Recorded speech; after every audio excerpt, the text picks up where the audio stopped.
दोस्तों, ये एक गांव में शराबी पति और उसकी लाचार पत्नी की सच्ची कहानी है। क्योंकि उसका शराबी पति अपनी पत्नी को अपने दोस्त को बेच देता है और उसके सारे दोस्त शराबी के सामने ही उसकी पत्नी का जबरदस्ती बलात्कार करते हैं। और फिर जो होता है उसे देखकर आपकी आंखें फटी की फटी रह जाएंगी। लेकिन उसके लिए आपका आज का वीडियो अंत तक जरूर देखना होगा। तो चलिए शुरू करते हैं। शापगढ़ नाम से ही जाहिर है कि इस गांव पर कोई श्राप था। धूल भरी सड़कों और सूखे खेतों के बीच बसा ये छोटा सा गांव किसानों और मजदूरों का घर था। लेकिन गांव के एक कोने में खड़ी एक जीर्ण शीर्ण झोपड़ी हमेशा चर्चा में रहती थी। हालांकि वहां सुगंधा नाम की एक लड़की रहती थी, एक औरत जिसका दर्द पूरे गांव में गूंजता था। लेकिन कोई भी उसकी बात सुनने की हिम्मत नहीं करता था। लोग उसे शांति कहकर पुकारते थे क्योंकि उसने कभी अपने दुख के बारे में शिकायत नहीं की। लेकिन उसकी चुप्पी के पीछे दुख की एक लंबी कहानी छुपी थी। इसकी शुरुआत हार और अपमान से हुई और अंत बदला और कैद के साथ हुआ। सुगंधा की शादी प्यार की वजह से नहीं बल्कि मजबूरी में हुई थी। उसके पिता एक गरीब किसान थे जो कर्ज में डूबे हुए थे। अपनी जमीन बचाने के लिए उन्होंने उसकी शादी रघु से कर दी, जिसका परिवार पैसे वाली बहू की तलाश में था। सुगंधा ने चुपचाप ये सौदा स्वीकार कर लिया। हालांकि शादी के पहले कुछ महीने ठीक ठाक रहे क्योंकि रघु बहुत मेहनती था। वो सुगंधा को खुश रखने की कोशिश करता रहा। लेकिन फिर किस्मत बदल गई क्योंकि एक दिन खेत में काम करते समय उसका पैर बुरी तरह टूट गया था। वो विकलांग हो गया और उसके साथ ही उसकी इंसानियत भी चली गई और रघु ने शराब को अपना साथी बना लिया। इससे पहले वो केवल दर्द से बचने के लिए ही शराब पीता था। फिर वो धीरे धीरे नशे की आग में डूब गया। उनकी नौकरी चली गई और घर की स्थिति भी खराब होने लगी। लेकिन शराब की बोतल उनकी जिंदगी का हिस्सा बन गई। अब घर चलाने की जिम्मेदारी सुगंधा पर आ गई। उन्होंने खेत में काम करना शुरू कर दिया। उन्होंने गांव वालों के कपड़े धोने शुरू कर दिए। लेकिन उनके संघर्ष को कोई पुरस्कार नहीं मिला, बल्कि उसके साथ एक और अन्याय हुआ। एक रात जब रघु शराब पीकर घर लौटता है तो वो सुगंधा की बनाई रोटी फेंक देता है। पर ये तो बस शुरुआत थी। एक दिन घर में एक अजनबी आया और उसने रघु के साथ बैठकर शराब पी और सुगंधा को अजीब नजरों से देखा। जाते हुए रघु ने धीरे से कहा, उसने मेरा कर्ज चुका दिया है, अब तुम्हें उसका कर्ज चुकाना है। सुगंधा को कुछ समझ नहीं आया, पर जैसे जैसे रात हुई सच्चाई सामने आई। अजनबी उसके घर में घुसा और सुगंधा के साथ जबरन अपनी यौन इच्छाएं पूरी की। रघु ने उसे बेच दिया। अब हर रात उसके लिए नया दर्द लेकर आती। हर दिन रघु एक नया आदमी घर लाता और सुगंधा का शरीर सौदेबाजी की चीज बन जाता। गांव वालों को सब पता था, पर कोई कुछ नहीं कहता। ये उसके लिए कोई नई बात नहीं थी। पर फिर एक दिन उसने खुद से पूछा, क्या यही मेरी जिंदगी है? क्या मैं सिर्फ भोग की चीज हूं? और इस सवाल ने उसके भीतर एक क्रांति पैदा कर दी।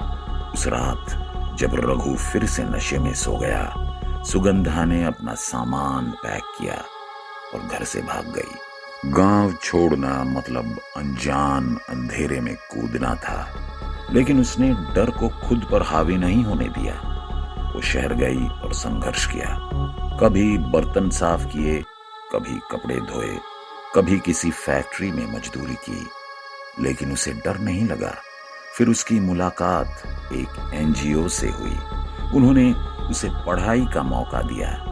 धीरे धीरे सुगंधा ने अपने पैरों पर खड़ा होना सीख लिया।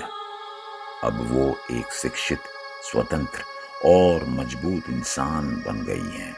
लेकिन कई सालों के बाद सुगंधा अपने अतीत को देखने के लिए गांव लौटती हैं। वहां उसने देखा कि रघु अब बस एक परछाई बनकर रह गया है। वो सड़क पर भीख मांग रहा था। उसकी आंखों में वो घमंड नहीं था जो कभी कभी सुगंधा को तोड़ने की कोशिश करता था। सुगंधा को देख उसने उसके पैर पकड़ लिए और रोने लगा और बोला, क्या तुम मुझे माफ नहीं करोगी? पर बिना कुछ कहे सुगंधा ने कुछ पैसे उस पर फेंके और चली गई। पर कुछ महीनों बाद जब वो गांव लौटी तो उसने देखा कि रघु ने शराब पर पैसे खर्च नहीं किए थे। वो मेहनत करने लगा था। वो खुद को बदलने की कोशिश कर रहा था। तो इस बार सुगंधा ने उसकी मदद करने का फैसला किया। उसने रघु को शहर बुला लिया। अब रघु वो आदमी नहीं था जिसने सुगंधा की जिंदगी नर्क बनाई थी। वो एक टूटा हुआ आदमी था जिसने फिर से जीना सीख लिया था। धीरे धीरे दोनों ने फिर से अपनी जिंदगी संभाली, इस बार बिना किसी बाध्यता के, बिना किसी डर के और बिना किसी समझौते के। कई बार इंसान हालात का गुलाम हो जाता है, पर सही वक्त पर मौका उसे फिर से इंसान बना सकता है। शाप गढ़ के अभिशाप को तोड़ना चला गया। सुगंधा अब सिर्फ अपने लिए नहीं बल्कि अपने जैसी मजबूर महिलाओं के लिए भी जी रही थी। उसने महिलाओं के लिए एक छोटा सा सिलाई केंद्र खोला था जहां वे आत्मनिर्भर बन सकती थी। वो अभी भी एक एनजीओ में काम कर रही थी और धीरे धीरे उसका प्रभाव पूरे गांव में पहुंचने लगा। रघु ने भी उसकी जिम्मेदारी संभाली। उसने एक छोटी सी दुकान खोली और पहली बार अपनी मेहनत की कमाई से सुगंधा के लिए एक तोहफा खरीदा, चूड़ियों का एक सेट। हालांकि ये बिना कुछ कहे माफी मांगने का उसका तरीका था। सुगंधा ने वो चूड़ियां पहन ली, लेकिन फिर हल्के से मुस्कुराई और बोली, अब मैं नहीं चाहती कि कोई और मुझे खुश करने की कोशिश करे। अब मैं अपनी खुशी खुद चुनूंगी। ये सुनकर रघु पहली बार गर्व से मुस्कुराया। सुगंधा की कहानी ने कई महिलाओं को सिखाया कि वे किसी की संपत्ति नहीं है, और रघु की कहानी ने कई पुरुषों को ये समझने में मदद की कि गलतियां करने के बाद भी इंसान बने रहना मुश्किल नहीं है, लेकिन उन्हें सुधारने के लिए हिम्मत की जरूरत होती है। और इस तरह सुगंधा और रघु टूटे हुए गांव से निकलकर एक नई दुनिया बसाते हैं, जहां हर महिला को अपनी पहचान चुनने का अधिकार था और हर आदमी को अपनी गलतियों के लिए पश्चाताप करने का मौका मिला। शापगढ़ अब पहले जैसा नहीं रहा। शापगढ़ अब बदलाव की ओर बढ़ रहा है, लेकिन हर क्रांति की तरह हर सफर भी आसान नहीं था। जब गांव की महिलाएं सुगंधा से जुड़ने लगी तो पुरुषों का एक वर्ग इससे नाराज हो गया। वे अभी भी पुरानी सोच में ही उलझे हुए थे। औरतों का काम घर संभालना है, मर्दों के बराबर होना नहीं। इसलिए कुछ लोगों ने सुगंधा के खिलाफ अफवाहें फैलानी शुरू कर दी और वे कहते रहे कि ये औरत शहर जाकर बिगड़ गई है। अब ये औरत गांव की लड़कियों को भी गुमराह करेगी। इसलिए गांव के कुछ बुजुर्गों ने पंचायत बुलाई। उन्होंने सुगंधा को बुलाया और कहा कि अगर वो गांव में रहना चाहती हैं तो उसे महिलाओं को भड़काना बंद करना होगा। लेकिन सुगंधा ने शांत भाव से जवाब दिया, अगर कोई महिला अपने लिए खड़ी होती है तो आप उसे भड़काने वाली कहते हैं। अगर कोई महिला अपने सम्मान की रक्षा करती है तो आप उसे विकृत कहते हैं। सुगंधा की ये बात सुनकर पंचायत में सभी चुप हो गए, लेकिन गांव के कुछ पुरुष अभी भी गुस्से में थे। फिर एक रात जब सुगंधा अपनी झोपड़ी में अकेली थी तो कुछ नकाबपोश लोगों ने उसकी झोपड़ी को आग लगाने की कोशिश की, लेकिन गांव की महिलाओं ने ये देख लिया और हंगामा शुरू कर दिया। जब पूरा गांव इकट्ठा हो गया तो उन लोगों को भागने पर मजबूर होना पड़ा। अब ये साफ हो गया था कि सुगंधा की लड़ाई अभी खत्म नहीं हुई थी। रघु को भी एहसास हो गया था कि अब उसे सिर्फ पति नहीं बल्कि एक साथी की भूमिका निभानी होगी। उसने उन पुरुषों से बात करना शुरू किया जो इस बदलाव के खिलाफ थे, और वो समझाता रहा कि मुझे भी कभी-कभी तुम्हारी तरह महसूस होता है, लेकिन क्या हम महिलाओं की बेबसी देखकर खुश होते हैं? रघु की ये बात सुनकर कुछ पुरुषों का रवैया धीरे धीरे बदलने लगा और वो सुगंधा का साथ देने लगे। लेकिन जो लोग सुगंधा के खिलाफ थे वो अब और भी ज्यादा नाराज हो गए।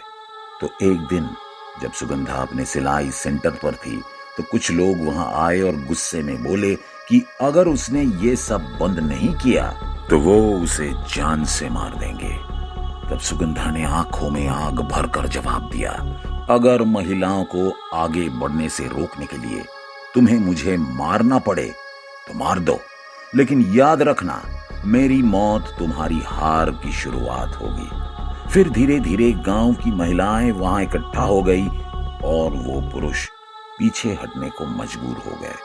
अब गांव पूरी तरह बदल चुका है। महिलाएं अब आत्मनिर्भर हो गई हैं, पुरुष उनकी मदद करने लगे हैं। अब पंचायत में भी महिलाओं की आवाज सुनी जाने लगी है। सबसे बड़ी जीत ये हुई कि अब किसी लड़की को किसी और से शादी करने के लिए मजबूर नहीं किया गया। सुगंधा ने जो लड़ाई शुरू की थी वो अब सिर्फ उसकी नहीं रही, अब वो पूरे गांव की लड़ाई बन गई है। और इस तरह शापगढ़ एक अभिशप्त गांव से नई रोशनी के केंद्र में तब्दील हो गया है।